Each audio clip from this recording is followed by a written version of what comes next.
Qatar में इमरान खान के शहजादों का शानदार इस्तकबाल। पहुंचे फीफा वर्ल्ड कप फाइनल देखने, क्या है पूरी खबर देखिए इस वीडियो में। दोस्तों, इमरान खान की तरह इमरान खान के बेटों का भी अमीर कतर ने वालिहाना इस्तकबाल किया। दोस्तों, आपको बताते चलें कि इमरान खान के शहजादों के साथ इनकी मां जमाइमा भी कतर पहुंच गई हैं। दोस्तों, जमाइमा की मुकम्मल वीडियो शेयर करने से पहले आपको ये भी बता दें कि हमारे अजीम लीडर इमरान खान की ये पूरी फैमिली फीफा वर्ल्ड कप का फाइनल देखने पहुंची है, जिसे इमरान खान पर हमला होने की वजह से security वजूहात Okay. Thank you, Ron, for standing behind us.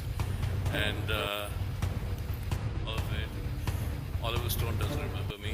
Oliver, do you remember Bandit Queen? पर खुफिया रखा गया है। दोस्तों, इससे पहले इमरान खान के बेटे सऊदी अरब भी पहुंचे थे। वहां भी इमरान खान की वजह से इमरान खान के शेरों का भरपूर इस्तकबाल किया गया, लेकिन इस बार अमीर कतर ने पूरी पाकिस्तानी आवाम के दिल जीत लिए। इमरान खान के बेटों और साबिक एहलिया का शानदार इस्तकबाल करते हुए इमरान खान के बेटों को सोने की तलवार गिफ्ट कर दी। दोस्तों, इस हवाले से अपनी राय का इजहार कमेंट सेक्शन में दें। वीडियो अच्छी लगे तो लाइक करें और को सब्सक्राइब करें।